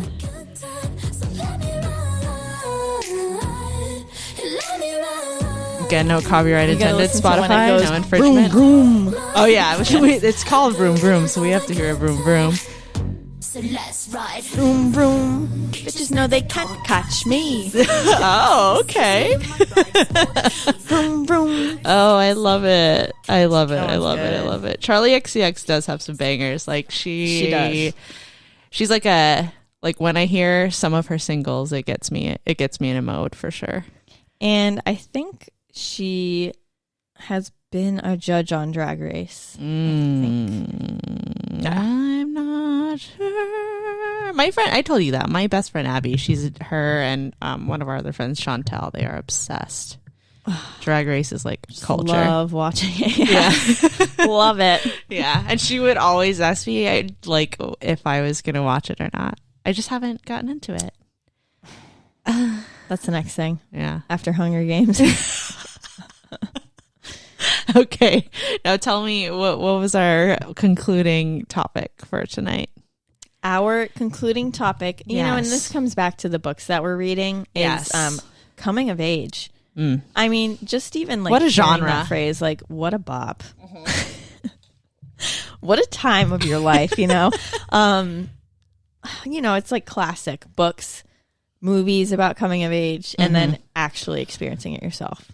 Yes. So we're like, you know what? Let's talk about this. Like, especially after reading The Most Fun We Ever Had, I feel like there was some coming of age with like Grace's character. And then obviously it's women's history or it's international women's. I think it's Women's History Month as well. Yeah. Uh-huh. It's about the ladies. Yeah. I mean, every day. Every day. Currently, on a worldwide level. Yes, yes. And even coming of age, just like as nurses too. As nurses, as women, as girls who have become women, you know what I mean? Yeah. Going like physically, emotionally, intellectually. There's just so many. And I'd argue that there are many phases of coming of age in life. Yeah, that's true. We've probably had like three cycles of coming of age, right? Yeah. I would say it's like a constant thing, right? Yeah. I don't think you ever like reach a final stage, right? I think, you enter different eras of your life. I think so. Yeah. I do think we probably have it more than men, though. Yeah, I feel like most women are pretty introspective. Yeah. Right? Yeah, that is I don't true. know. And it's something that you think about. Yeah, yeah. I'm I not agree. just like doing life, like I'm doing life, but I'm also like thinking about it. Yes. And evaluating it. And how A we've self-assessment. changed. Yes, yes. Definitely all the books that we've been reading, too, has made me think about it a little harder too. The most fun we ever had was a good one. Even That Addie, one for sure. Even Addie. lessons in chemistry too. Lessons in chemistry. I was like, wow, what was she in her? I don't know if it ever really gave a specific age, but it felt like she was in her early 20s. Yeah. I think it might have been vaguely referenced. Yeah. And I was like, wow. Yep. Even the coming of age sense of like going from, like into motherhood too. Not something that I can personally relate to, other than being like a dog mom, But is there like any aspect in particular that is like notable to you that you feel passionately about in your coming of age like story? Like what's something that has changed, like a thought process or something that you've had that's definitely changed as an adult now? I mean, I think like for me, it was more of like a period of life. Where I really grew when I graduated high school and I went into college. I went like straight off the bat. I didn't take like a gap year. That sounds so British to say. a gap year. I Going abroad. did that. Yeah. Go to Australia. Yeah. I went straight into my studies. Oh, okay. And I was stuck between two universities, Florida Atlantic University, which was close to home, could have stayed at home, or UCF, the University of Central Florida.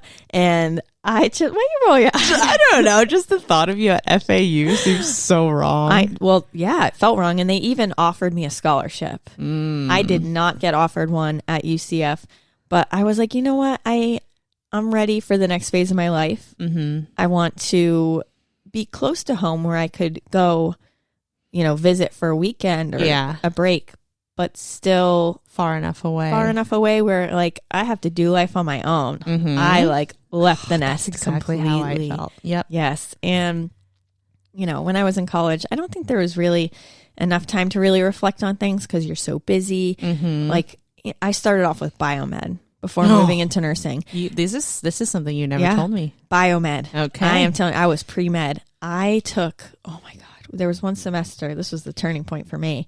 One semester where I was taking a ton of science credits all at once. I think I had like a 5-credit math course. It was like a combination between, I can't even remember, like pre-calc and something else, trig maybe. 5-credit math course with like Chem 2 and physics. And then I don't even remember what the other course was, but it was a lot at once. And I had a realization. I was like, I don't want to do this anymore. I don't want to do this anymore. And I switched to nursing. But anyway, there wasn't really enough time to like really evaluate where I was at in life. I was just kind of doing it, like hit the ground running. My coming of age period that I felt strongly about was after I graduated. I was like a brand new nurse, started like my first nursing job. And throughout my time in college, I'd been living with roommates, on campus and off.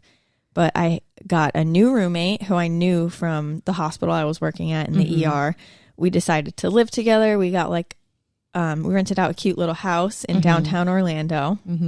And it was just two single girls living together. It was my first time like not living with a couple or being in a relationship. I had like ended a 5-year relationship, and so I spent that whole year that we lived together like basically single, and it was just the two of us, like camping, hanging out. I loved that. That was my coming of age. Aww. Yeah. Did you feel independent woman? Yeah, that shaped a lot of who you are now? I think so. Yeah. I never really like cared for I liked the outdoors, but I never really like felt strongly about it or like camping until I lived with, it's Ashley. Okay. One of my friends, Ashley. Yeah. Oh, yeah. Ashley. I loved it. Yeah. We love camped that. a ton. And we traveled to camp too. Like we would go far. Yeah. And I had Tyrion too. I had him with me. I had him Baby for a boy. couple years. And it was just really great. Yeah. I really loved it. So yeah, you look back on those times with positive eyes. Absolutely. Yeah. Fondly. And, you know, my first time like actually having a career where I wasn't in school. Like I was like very focused on like learning, you know, how to be a nurse on my own without school. Like all I had ever done up until that point was school, right? Like straight from elementary. That's all we even could before do. that, Yeah. all the way up until that point. And I had always filled my time with so much, like starting with high school. There was an option like senior year to take a free period. Yeah. You know, go home early, whatever. Didn't do that. I took an extra Spanish class that I did not need to take. Oh my God. I was in marching band, which took up all my after school time. All of my summer, because you had to do band camp, like 3 camps. And then, I was a nerd. And then in college, that's a lot. I worked through college. Like I worked at a retail store for a while. And then in nursing school, oh God, I was so busy. I don't even know how I did it, like how I had the energy. But in nursing school, I was like a historian on the Student Nurses Association. I was historian for the Honor Society, Sigma Theta Tau. I was on the mentorship board for like the newer nursing students. Then I was on a different mentorship board. I was on like at least 4 boards. And then I worked, right on top of like clinicals and practicum. I worked night shift in the ER. God. And I had worked at the retail store too for a bit before I dropped it. I couldn't commit anymore. So that was the first point in my life after I graduated where, okay, I don't have to study anymore. I just have this one job. That's amazing. Like, how am I going to fill my time? Like, who am I outside of all that? Yeah. And like, what hobbies do I have outside of all that? That was my coming of age. Isn't it? Yeah. And that's just another testament to how like we go through those phases, because like, isn't it sobering to think about? Like back then I was the same way, not exactly the same like responsibilities and stuff like that. Yeah. But not only do you agree with me that being busy and feeling like you're successful at the things that you're doing, even if it was overwhelming, by God, I cannot imagine taking on the things like having 2 or more, 3, 4, 5 obligations to do like during the week. We would do that like it was nothing, and have the energy and ability and desire to like, I feel like I drew a lot of self-worth from the things that I was able to accomplish like in my very short amount of time. And if I wasn't being a workhorse, then I would feel either like unworthy or like I should be doing more. Yeah. I think I drew just like you. Yeah. A lot of self-worth from that. And I mean, it was great to see like the success that I was having. And to have those experiences, but like at this point in my life, like I don't need that anymore, maybe because I did do that. And that's coming of age too. It is coming of age. And I do kind of struggle with it sometimes. I mean, we're not perfect, but sometimes I'm like, okay, like I'm not doing all the stuff that I used to do. Like, oh, who am I? Like, I agree. But I find joy through other things now, like hobbies. I've really leaned into my time off. Yes.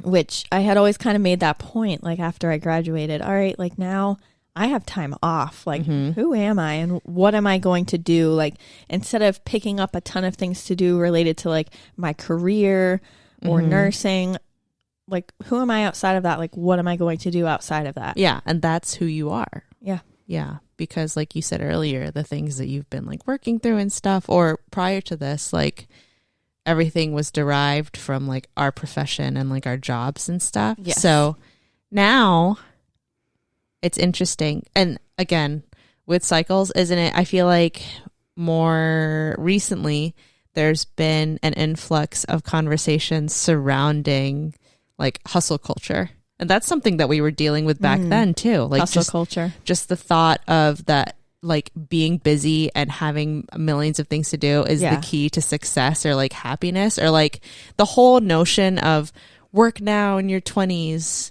and then you'll be able to relax in your 30s retire earlier and retire. Yeah. When you don't know what tomorrow is going to bring. I say that all the time. Yeah. Ryan really, really looks forward to retiring, right? And saving money for retirement. And then I'm of like kind of the opposite mindset where I'm like, I hate to say it, but like, I don't know what's going to happen. You know, that's a really long time to bet on. Yeah. Right? Yeah. Like someone, there's a line. It sounds so dark, but someone could, you know, fall ill or get into an accident. And I just really want to enjoy my time now. Yes. Like there is a line. I think there's a balance between like planning for the future and being, you know, proactive in that sense, but also you save all this money, you save all this time that you think you're going to have in your 60s, 70s, 80s and all that.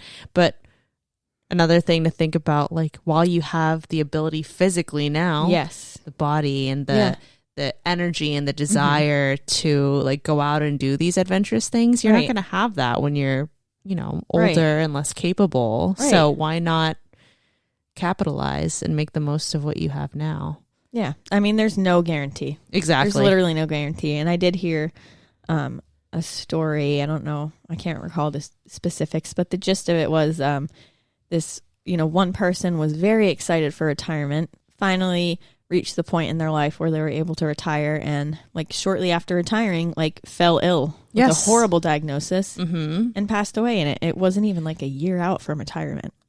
You can't just really count on that, you know? You can't bank on that. Yeah. I feel like the younger generations are really good about enjoying the time now, putting yourself before your career. Like, I'm not going to come in sick. You know, I'm not going to work somewhere where my mental health is affected. Like my job, like I like when people, you know, have this mindset, like your job doesn't care about you. Yes, exactly. At the end of the day, you're replaceable. Yep. You're the only thing, like your top desire from them is to bring in the bucks. You know what I mean? Yeah. Like they're paying you to do a job and get a task done. Yep. And regardless of how, you know, you can love your coworkers and feel valued and stuff, but your job is a job and it's a purpose, and but it's not like who you are. Right. It's not who you are. And maybe you know, you can, you know, get satisfaction and, you know, feel good stuff from your job, but you know, you shouldn't live to work. Yes. Correct. I agree. And that's something that is a very generational thing too, I'd say. A lot of people older never grew up with that mindset, and the thing that was on the forefront, like for my parents and stuff, like the attitude was work, have some kids, settle down somewhere, and then retire, and then that's your life. And it's kind of the opposite, I think. Yeah. Like with our generation and younger, I believe. You know, of course, there's pros and cons to each, because there are some like poop heads, like younger kids out here who don't want to do like a work. You know what I mean? Yes. Yeah, yeah. I think you'll always find that though. Yeah. In any generation. I agree. You know? I feel like my coming of age feature, and something that has cycled through, like not just, I feel like maybe I went through a transitional period in middle school, and then maybe like in college, and then maybe even now. I've always dealt with different leveled bouts of insecurity. And that's like an all-encompassing thing. Like insecurity, my dogs are doing something down there. Scared me. That sounded absolutely big. My God. They must have knocked over a chair or something. Oh my like God. That. Yeah, they're big, short boy and If girl. you had a heart rate monitor on me right now. What did you go up to? 120? I don't know. I need to protect myself right now. My boy. Oh my God. Yeah, that was a little wild. But like, I never was a confident person, I'd say. I don't even consider myself one now. I'm trying harder to be. I have moments, I think, where I feel really good. But I have like, it ebbs and flows sometimes. And a lot of it is like body confidence and self-image and all that kind of stuff. And on my like lower sides, I think my inner insecurity was the feeling, and my younger days was like, oh, everyone's looking at me. Everyone thinks I look this way and I'm never going to be pretty enough or like skinny enough and all that kind of stuff. And then on my higher points, I'd be like, and this is kind of where I am right now. Like everyone, no one thinks no one ever really cares about that. No. Like there is too much going on we have no idea what's going on in everyone's lives. You know what I mean? Like they're going through their own crap. And if they're looking to other people and like consciously putting people down for like just what they see off face value, like then there's probably an insecurity going on in them. Right. And that's kind of, I'm at a pretty good point now. I go through days where like I feel a little bad about myself and how I look and stuff. But as of late, it has been a general consensus that I haven't really cared that much what other people think, like strangers or new people I meet and stuff. And it's a conscious thing that I now say is one of my strengths. And I say that like when I meet new people or like from high school forward, I'd say 9 times out of 10, I'm like, ew, it's so cringe to say it now, but I used to say like, I'm like unapologetically me. Like, and I pride myself in that. Like, I don't switch up like who I am or the way that I talk or the way that I present myself, like depending on who I'm around or anything like that. And I can be truly myself around people and usually feel pretty secure. It's just like these little moments. Oh yeah, and comparison is also the thief of joy. That's a big thing. It is. I go through phases where I'm comparing myself to other people, whether it's how they look or where they are in life or their successes and stuff like that. I used to do that a lot more when I was younger. Yeah. It's hard when you're younger too, and especially in our generation. Maybe, who do you think has it harder? Like kids now or us back then? Kids now. I think so too. Because I think so too. When we were growing up, I think Facebook was starting, MySpace and all that, but I feel like it's much more present now. Yeah, that is true. Way more present now. Cyberbullying, I don't think that was as big as when we were growing up. Maybe it was starting. Yeah. But I can't even imagine growing up now. Jesus, I know. It's tough.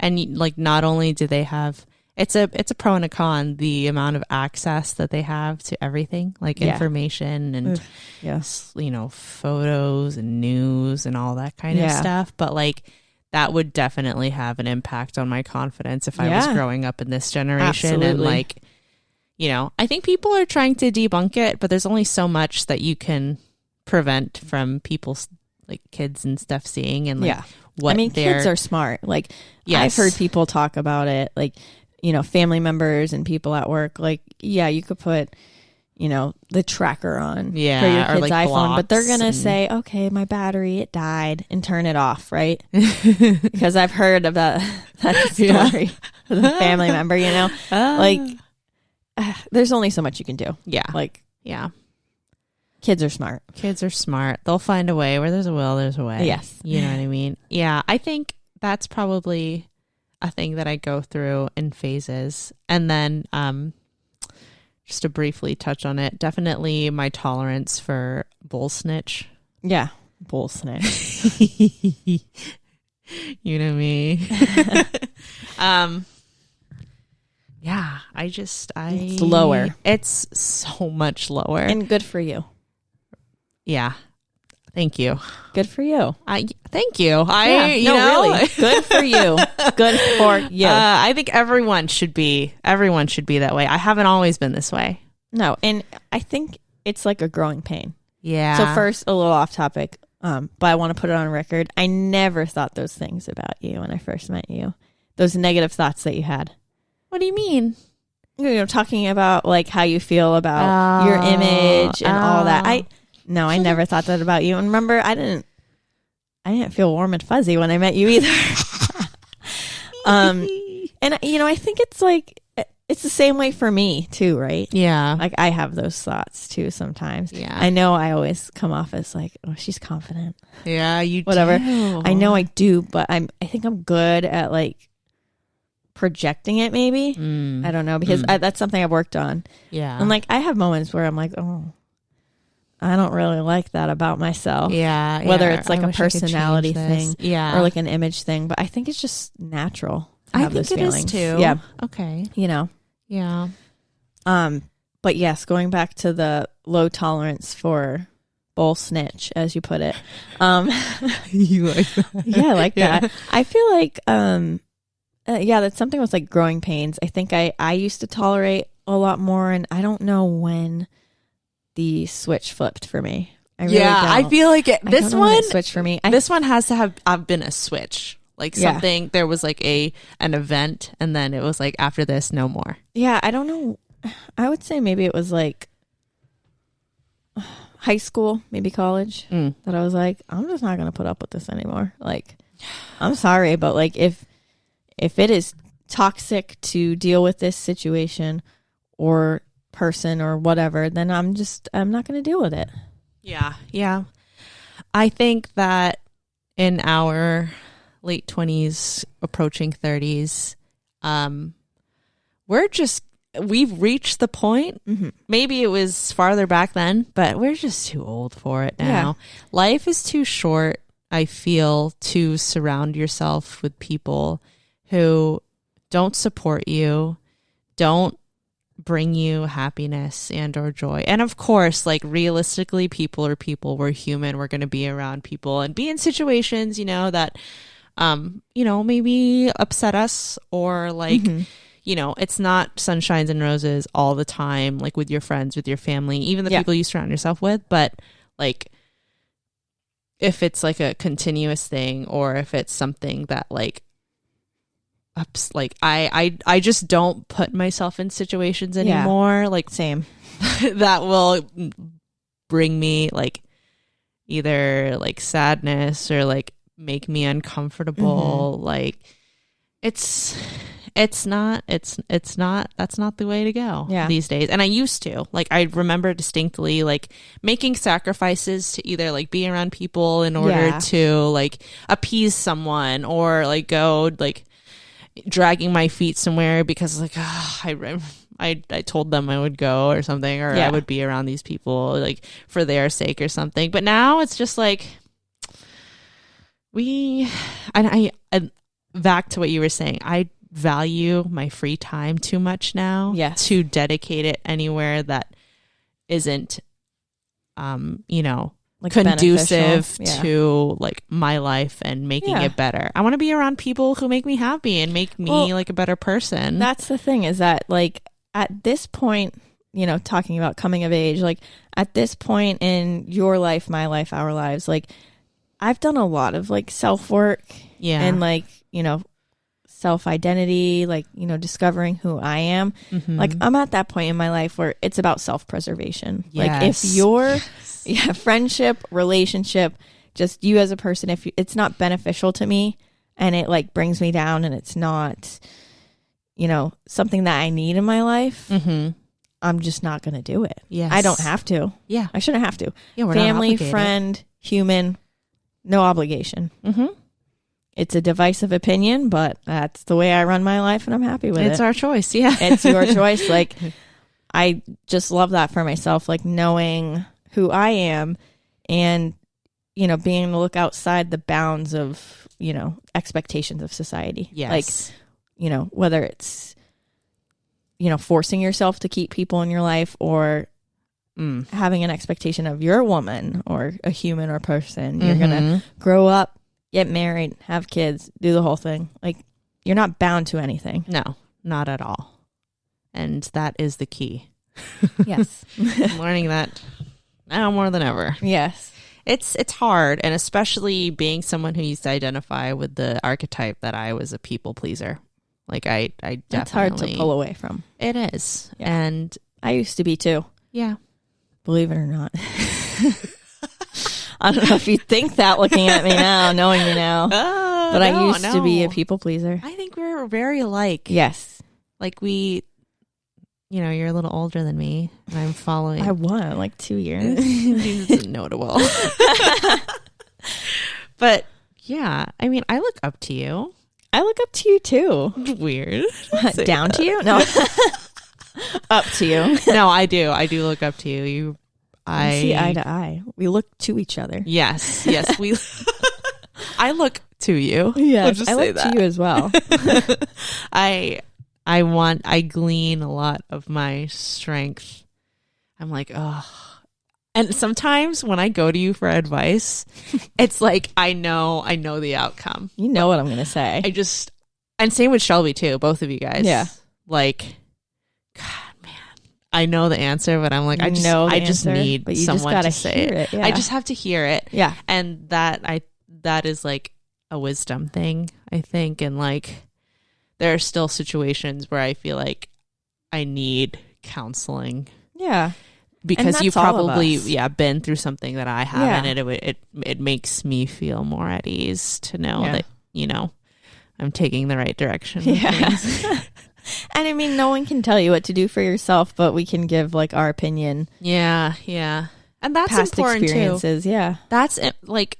Am I looking over that? No, it's still a coming of age thing. Is finding your people and surrounding yourself with people who you can look up to and go to for advice, who have your best interests at heart, and that goes hand in hand with the tolerance of bullshit, like, and not letting anyone else in that doesn't do that for you. Right. We're entitled to have people in and out of our lives, because we're in control of that.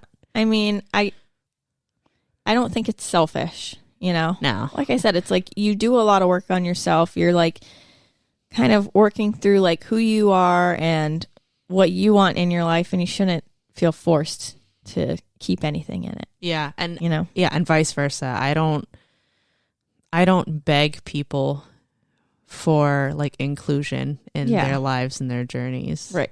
If it's not like a natural thing for us to be like in, in our lives and things like that, then usually I get less worked up about things like this than I did back then. Oh God. Imagine high school. You drifted apart from a friend. Come on. Oh my God. That was you didn't text me back in like one day. That was a hot topic. What were you doing? Are you best friends with someone else now? Oh God. I don't miss that. I don't miss that. I don't miss that. I think, I really feel like, kind of like as I go on and go through life, like I appreciate more and more. Mm-hmm. And I feel like I just improve, right? I'm constantly improving. And don't get me wrong, I have my lows. Like I have times where I'm like, oh, Corrine, why? Yeah. Like you were such a jerk or whatever. Like, I have regrets, I have lows, but I do feel like I can look back and appreciate like all the work I've done and where it's leading me to and where I can go. Yeah. I agree. One day we should talk about all lows. Oh man, I have to write down that one. That requires some thinking. We'll have to do that for like, I don't know what kind of episode that'll be. And I do have to say, like reading, going back to like the most fun we ever had, like reading some of the stuff in the book, like the way Wendy acted, or Wendy pronunciation, how she acted towards her parents as a teenager. Oof. Okay. Let me just say, I was like, I think overall, like, I was a good kid. Okay. I didn't really like misbehave or, I wasn't like super rebellious or anything, but I could be a jerk to my parents. I like how we both scooted forward. Yeah, and I, every now and then, you ever have one of those? I know everyone can relate to this. One of those moments, it's like a meme when someone's like laying in bed and you remember something embarrassing that you did or something, and you're like, okay, well, now I'm not going to sleep tonight. I have those moments where I think about something like I recently did, like some stupid stuff I've said that I'm just like being delusional, like it's been a long day or whatever, or something that happened like in the past 20 years ago. Yeah, like how I behaved as a teenager, whatever. I'm like, oh God, that's so regrettable right now. Stop. I think we all do it. I think we all do it too. I mean, I'd like to meet the person who says they've behaved perfectly, never had a regret with how they've acted towards someone ever in their life. I don't think do they exist? No, nobody. Okay, nobody. What I want to dive into on a future episode is I want to talk about our upbringings. Oh, that would be interesting. Our parents, right? I think we probably have very different, but maybe in some ways similar upbringings. Like a little parallel, somewhat. Yes. And I feel like that would be a good topic because we can talk about the upbringings of Elizabeth and Calvin too, and like how their childhoods kind of impacted. Yeah. And I can't necessarily relate to those. But yeah, good talking point, I think. Yes. Yeah, because I was just about to ask you when you scooted forward. I thought you were going to be like how we were, how growing up has affected the way that we've like been able to like deal with other people and humans, and how like our personalities and our confidence levels have been derived from that. I think it has deep. A lot. Like there are so many factors. Like you're the youngest, right? I am. I'm on the opposite side of that. I'm the oldest. That's why I'm cute. Yeah. And I don't know. I feel like sometimes that has a lot to do with who you are as a person and your personality and your journey through life. Oh gosh. God, I could get into that one. That would be a heavy one. Yeah. This episode is going to be a 2-hour. Do you think, all right, listen, I guess I'll ask the listeners later. Do you think that we should break it up into 2 parts, or do you want to just let them ride it through? What do you think? I don't know. I guess we'll find out, huh? We'll find out. I'm just staring at you. I'm like, what's next? What's next is Domino. We, for reference, are getting Domino's, the pizza, not the little black and white little game things, which I've never played, but I've seen beautiful setups and takedowns. That's too much commitment for me. So we're getting Domino's, and then Janine here has never seen the Hunger Games movies. I know, I read them. We are watching them together, and currently we are on Mockingjay Part 1. PETA. And she loves Finnick. I do too. Who doesn't? Come on. Who doesn't? He was in Me Before You. Oh, good movie, good book. The freaking meme of her drinking water. Oh, stop. So when we were watching Catching Fire, which is my favorite out of the movies, like, they're in the arena and they get to that part where Haymitch sends a gift. Yes. Down to Katniss. She opens it up. It's a spigot. They've been in this arena for I don't even know how long. It's so hot. They're sweating. They really need hydration. The only thing around them is salt water. They get this spile, pop it into the tree. Water starts coming out. Everyone's like, oh God. Like, and just drinking out of the spile. And Finnick goes in on that spile. And I just know with the content that was on the screen, totally just someone drinking water. I knew when I looked to my right, Janine was going to be staring at me with a complete blank face. Complete blank, thirsting face. Oh, God. I knew it, and I found the GIF. Oh, my God. And sent it to her. Was he shirtless? No, he had clothes on. Oh. Why are you reimagining and reinventing the situation? He had his like arena suit on. Oh, but still. And then so right skin after that, just to like go in and like do the finisher on your ovaries. He went and got a big leaf and he said, "Let me get water for Mags." And if you weren't already like sweating, you were right after that. Yeah, you were another sweating after that. Another sweating. The sweat down under. Is that bad? I can't believe you won't curse, but you're going to say things like that. Oh, God. What do you mean? You love it. I do. That's our plan. I hope you guys enjoyed this roundup. It's so much fun to record. It is. Let us know if you enjoy Corrine absolutely infiltrating me every month. That's what you said. Inserting myself into the pod. Yes, just freaking deep throating the mic. I'm a pod person now. Yeah. Thank you guys for listening. We will see you in the next one. Tell us what books that you're reading. Maybe some suggestions for our TBRs. And also, since I'm in a music rut, would love to hear some music recs too. Help her, please. That would be amazing. Give her a hand. Give me a hand, a green hand. I love you guys. We'll see you in the next one. And have a good night, I guess. Yeah. Okay, bye. Bye.